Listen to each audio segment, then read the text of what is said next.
السلام علیکم ورحمۃ اللہ وبرکاتہ شیخ، میرا ایک سوال ہے۔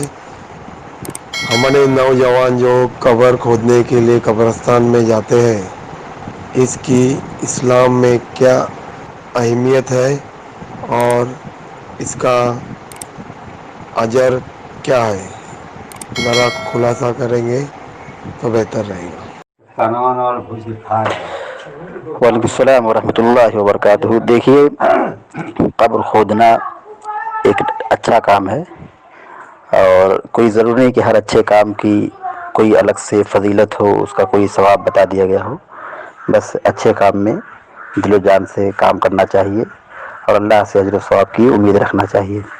تو یہ ایک نیک کام ہے، اور یہ تعاون علی الخیر ہے، نیک کام میں مدد کرنا ہے۔ اللہ تعالیٰ اس کا دنیا و آخرت میں بہترین بدلہ دے گا۔ تو اس کار خیر کو اخلاص سے انجام دینا چاہیے۔ اللہ تعالیٰ سب کو جزائے خیر دے۔ السلام علیکم ورحمۃ اللہ وبرکاتہ۔